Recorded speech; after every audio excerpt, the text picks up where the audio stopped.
Current బిల్లును 90% వరకు తగ్గించుకోండి. Number 1 roof top solar company Freyr energy.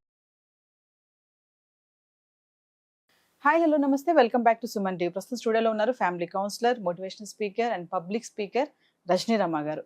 నమస్తే మ్యామ్. నమస్తే నవీన. మ్యామ్, వైఫ్ అండ్ హస్బెండ్కి అనుమానాలు, అపార్థాలు ఈ రెండు ఎంత మంచిగా ఉన్నా, ఎంత ప్రేమించినా ఈ రెండు అంశాలు మాత్రం ఖచ్చితంగా ఉంటాయి. అది అనుమానమో తెలీదు, ప్రేమో తెలీదు. భార్యకి భర్త మీద కానీ, భర్తకి భార్య మీద కానీ. ఇంకోటి ఏంటి అపార్థం, ప్రతిదానికి అపార్థం చేసుకోవడము, భర్త భార్యని కానీ, భార్య భర్తను కూడా. మనం ఏంటి ఏదైనా కూడా మనం బ్యాలెన్స్ కానీ అంతా మనము భార్య కరెక్ట్, భర్తదే తప్పు అనడానికి లేదు. అటువంటి భార్యలు ఉన్నారు, భర్తలు కూడా ఉన్నారు. అలాగే అసలు ఈ అనుమానాలు, అపార్థాల వల్ల నష్టాలు అనేవి ఎలా ఉంటాయి అంటారు మేడం? అనుమానం కంటే ఎక్కువ అపార్థాలు, మిస్అండర్స్టాండింగ్స్. ఇప్పుడు అభిప్రాయ భేదాలు ఉన్నా అంత నష్టం ఉండదు. ఈ అపార్థాలు, మిస్అండర్స్టాండింగ్స్ ఉన్నాయి కదా, ఇది మహా డేంజర్. అనుమానం కన్నా ఇది డేంజర్. అనుమానం అనేది ఎప్పుడో ఒకసారి కలుగుతుంది అనుకోండి, అది పక్కన పెడదాము. ఒకవేళ కలిగితే ఈ అపార్థాలు అనేవి నిత్యం కలుగుతుంటే ఇంట్లో ప్రతిదానికి అపార్థాలు. ఏదన్నా సరే ముఖం మార్చుకోవడము, ఏదన్నా సరే ఒకటంటే ఒకటి అర్థం తీసుకోవటము. ఇది ఒక భార్యాభర్తలే కాదు, ఏ ఇద్దరి మధ్యనైనా జరగచ్చు. ఇప్పుడు మన ఇద్దరి మధ్యన కూడా నేను ఒకటి అడిగితే మీరు ఒకటి అనుకోవచ్చు, మీరు ఒకటంటే నాకు ఒకటి అర్థం కావచ్చు, నాకు లోపల కోపం రావచ్చు. రేపటి నుంచి మీరు ఒకటి అడిగితే నేను సరిగ్గా జవాబు చెప్పకపోవచ్చు, మీరు ఏంటో ఇలా జరిగింది అనుకోవచ్చు, మీకు తెలియకపోవచ్చు అది. కానీ ఆ ఎఫెక్ట్ అనేది నా మీద పడుతుంది. అంటే ఆ ఆలోచన అనేది నాది తప్పు, నేను కరెక్ట్గా దాన్ని రిసీవ్ చేసుకోలేకపోవటం అనేది నా ఫాల్ట్. అది ఆ ఫాల్ట్ని సరి చేసుకోవాలి. నేనైతే సరి చేసుకోమని చెప్పను, అనుభవించండి అంట. అది ఏదైతే రాంగ్ అని ఎప్పుడు పూర్వం నుంచి ఎన్నో విషయాలు చెప్పుకుంటూ వస్తున్నారు పెద్దవాళ్ళు కానీ, అలాంటి వాళ్ళు కానీ ఎంతోమంది చెప్పుకుంటూ వస్తున్నప్పుడు, ఓహో ఇదేదో ఉందని అక్కడ ఆగి ఆలోచించి ఆ పాయింట్ని మీరు క్యాచ్ చేసి మారాలనే ప్రయత్నం చేయాలి కదా. మారాలి కాదు, అది వద్దు మనకని అనుకోవాలి కదా. వద్దు అనుకోవాలి. దాన్ని ఎందుకు ఇన్వైట్ చేసుకుంటారు, దాన్ని ఎందుకు అడాప్ట్ చేసుకుంటారు ఆ లక్షణాలని? ఇప్పుడు అనుమానం దేనికి? నువ్వు బయటికి వెళ్ళి ఉద్యోగం చేస్తున్నావు అనుకో, ఒకవేళ అతను వెళ్తున్నాడు, అనుమానం ఎందుకు? సరే వద్దు, ఆ భార్యాభర్తలను పక్కన పెడదాం కాసేపు, అవి ఎప్పుడు నిత్యం ఉండేవి, వెరైటీగా చెప్పుకుందాం. సొంత కుటుంబంలో అక్క చెల్లెలు కావచ్చు, అన్నదమ్ములు కావచ్చు, తల్లి కూతుళ్ళు కావచ్చు, అత్తాకోళ్ళు కావచ్చు, భార్యాభర్తలు కావచ్చు, అమ్మమ్మలు కావచ్చు, నాయన ఎవరైనా, ఫ్రెండ్స్ కావచ్చు, సొసైటీలో ఎవరైనా కావచ్చు. ఏంటంటే ఈ అనుమానాలు, అపార్థాలు. ఇప్పుడు ఏదో చెప్తారు, వచ్చిందిలే నీ వైపు చూసావా ఎలా చూస్తుందా అంటే మనసులో ఏదో పెట్టుకునే ఇక్కడికి వచ్చింది, అది నువ్వు గమనించలా. నువ్వేదో నీకు పెద్ద ప్రేమ ఉంది, నీకు బాగా మాట్లాడేస్తున్నావు, ఆమెకి లోపల దురుద్దేశం ఉంది, ఆమె ఆ ఉద్దేశంతోనే ఇలా మాట్లాడింది అంటే పాపం వాళ్ళకు ఉండదు ఆ ఉద్దేశం, నువ్వు ఎక్కించి పెడుతుంటావు. అప్పుడు నీకు అపార్థం చేసుకుంటావుగా. ఇప్పుడు అనుమానాలు, అపార్థాలు ప్లస్ దీన్ని ఏమంటారు, ఇంకో లాంగ్వేజ్ తెలియదు నాకు, ఎక్కించడం. ఇది కూడా జోడించాల్సిన అవసరం ఉంది అనిపిస్తుంది నాకు. ఇప్పుడు అపార్థాలు అనేవి కొన్ని సందర్భాలు, కానీ ఎక్కువగా ఎక్కించి చెప్పినవి కూడా ఉంటాయి. సాడీలు అనొచ్చాము, చెప్పుడు మాటలు. అంటే దానివల్ల నష్టం ఎవరికో మనం తెలుసుకోవాలా లేదా?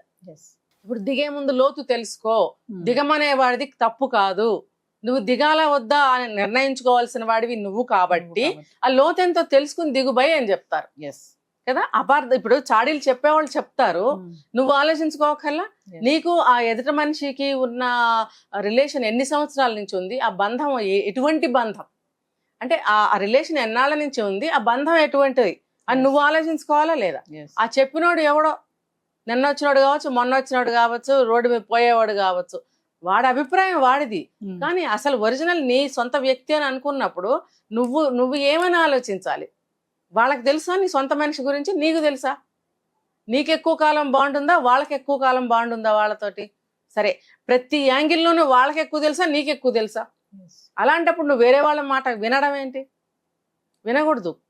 సరే, యువతల వ్యక్తికి కూడా నీతో అటువంటి బాండే ఉన్నప్పుడు నీకు అంత ద్రోహం చేస్తారా? అది అవతలవాడు మూడోవాడు చెప్తే నువ్వు ఎక్కించుకోవడం ఏంటి? ఈ రెండూ ఆలోచించాలి. అసలు నువ్వేలాంటి వాడివి, తనేలాంటి వాడు, రెండు కూడా సరిగ్గా ఆలోచించుకోవాలి, అపార్థాలు చేసుకోకూడదు. ఒకవేళ అటువంటిది ఏదన్నా ఉంటే ఎప్పుడన్నా ఏంటి, ఒకవేళ ఇది ఏమన్నా ఫలానా దానికోసం ఇలా అన్నావా, ఫలానా దానికోసం ఇలా మాట్లాడావా, లేకపోతే ఫలానా దానికోసం ఇలా చేసావా, నేనైతే అలా అనుకున్నాను అని అలా చక్కగా మాట్లాడుకోవచ్చు. ఏంటంటే అటాక్ చేసేసి డైరెక్ట్గా అనమాట, ఇంకా చేతిలో ఇంకేం ఉండవు అనమాట వెపన్స్. అంత ఘోరంగా దాడి చేస్తారు మాటలతోటి, రిలేషన్స్ కట్ చేసుకుంటారు. అదే భార్యాభర్తల విషయంలో కూడా వెనక ముందు చూడకుండా ఇలానే చేస్తూ ఉంటారు. ఈ అనుమానాలు అపార్థాలు ఉంటే ఎంత ఘోరాలైనా జరుగుతాయండి, రిలేషన్స్ తెగిపోతాయి. ఎస్. చాలా ఒక అన్నయ్య ఉన్నాడు, వాళ్ళ భార్య చెప్పిన మాటలు విని వాళ్ళ చెల్లెలతోటి జీవితకాలానికి కట్ చేసుకున్నాడు. అపార్థం చేసుకోవడం. నువ్వు చిన్నప్పటి నుంచి పెరిగావే, కలిసి ఆడుకున్నారు, కలిసి తిరిగారు, ఒక కంచంలో తిన్నారు, ఆటలు ఆడుకున్నారు, ఏదైనా కలిసే చేశారు, మాట్లాడుకున్నారు, నవ్వుకున్నారు, ఎన్నో చేశారు, స్కూల్కి కలిసి వెళ్ళారు, ఎన్నో ఎన్నో ఎన్నో కదా. మరి అలాంటప్పుడు కొత్తగా వచ్చిన వ్యక్తికి ఏం తెలుసు? ఇప్పుడు కొత్తగా ఆ సిబ్లింగ్ అక్క చెల్లు ఎవరైతే ఉన్నారో వాళ్ళు మారిపోతారా? ఎందుకు మారిపోతారు? నీ భార్య వచ్చిందని చెప్పి అసూయ పడతారా? ఎందుకు పడతారు? తను కూడా అలా పెళ్లి చేసుకుని వెళ్ళిందే కదా, ఎందుకు అసూయ పడతారు? నేను నా భర్తతో సుఖంగా ఉన్నప్పుడు నువ్వు నీ భార్యతో ఉండాలని ఎవరు అక్క చెల్లెలని కోరుకుంటారు కదా.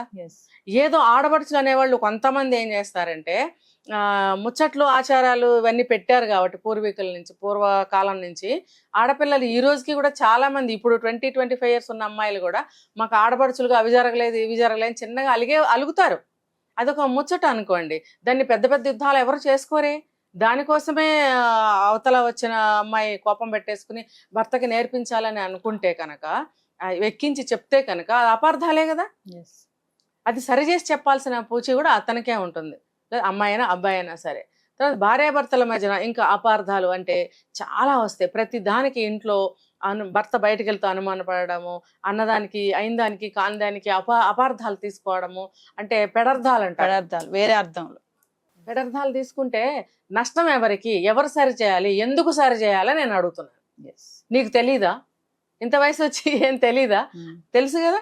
తెలిసినప్పుడు ఇది చేస్తే ఈ రిఫర్గేషన్ మనం ఫేస్ చేయాలి, ఇది చేస్తే మనకి నష్టం వస్తుంది, ఇది చేస్తే ఈ బాండ్ మనకి కట్ అయిపోతుంది, ఈ రిలేషన్ కట్ అయిపోతుంది అనేది తెలీదా? తెలుసు.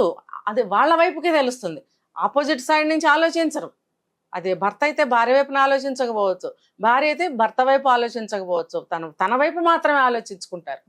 రిలేషన్ అనేది ఇది అందరికీ ఒకటే కదా, ఆలోచించాలి. రెండు వైపులా ఆలోచించినప్పుడే ఆ భార్యాభర్తల బంధం బాగుంటుంది. అనుమానాలు అపార్థాలు పోతే, పెడర్థాలు తీస్తే నిత్య నరకమేగా. పెళ్లి చేసుకున్న భర్తతో ఆనందంగా జీవించాలి, ఎంజాయ్ చేయాలి, జీవితం సుఖమయం చేసుకోవాలి, ఫ్యూచర్ గురించి ఎన్నో కలలు కంటారు, అవన్నీ సాకారం చేసుకోవాలనే కదా పెళ్లి చేసుకుంటాం. చాలా మంది అయితే అబ్బాయి ఎప్పుడు వెళ్ళిపోతాం పుట్టింట్లో నుంచి, గొడవ ఇంట్లో, మాకు వెళ్ళి భర్తతో ఎప్పుడు హాయిగా ఉంటానా అని కలలుగానే వచ్చిన వాళ్ళు కూడా ఉంటారు. మరి ఏం సాకారం చేసుకుంటున్నారు వాళ్ళు? మరి ఎందుకు ప్రతిదానికి అర్థం ఎందుకు తీయాలి? ఎవరితో మాట్లాడితే తప్పు, కూర్చుంటే తప్పు, ఇంకోటి చేస్తే తప్పు, అది ఒకటి. ఇంకా ఉంటారు, చాలా ఉన్నారు. ఇక్కడ ఇంకొక విషయం ఏంటంటే మేడం, మామూలుగా అంటారు కదా, భార్య భర్తల మధ్యలో ఏ గొడవ వచ్చినా కూడా మూడో వ్యక్తి అనే వాళ్ళకి మనం స్థానం ఇవ్వకూడదు అనేసి ఒక మాట అంటా ఉంటారు. అదేంటి మేడం అసలు? అంటే మనం ఇప్పుడు వచ్చింది అనుకోండి ప్రాబ్లం, అంటే వేరే వాళ్ళతో షేర్ చేసుకోవద్దా? భర్త అర్థం చేసుకోవట్లేదు, వెళ్ళి చెల్లికో ఎవరికో చెప్పుకోవాలి మరి, కానీ ఎంటర్ అయితే వాళ్ళిద్దరి మధ్యలో గ్యాప్ వచ్చేస్తుంది అని చెప్తా ఉంటారు పెద్దవాళ్ళు. దీన్ని ఎలా చూడొచ్చు అంటారు ఈ మాట? ఒక రకంగా తప్పు అంటా నేను. ఎందుకనంటే ఇప్పుడు ఎక్స్పీరియన్స్ అనమాట. ఇప్పుడు ఇద్దరికి వచ్చింది గొడవ, మూడో వాళ్ళు వస్తారు న్యాయం చెప్పడానికి, లేకపోతే ఏదో సరి చేయడానికి వచ్చినప్పుడు ఇద్దరు వర్షన్స్ చెప్తారు. వాడికి అర్థం కాదు ఎవరు నిజం చెప్తున్నారు. మీ ఇద్దరికే తెలుసు ఏది నిజం అనేది, లేదా అపార్థం.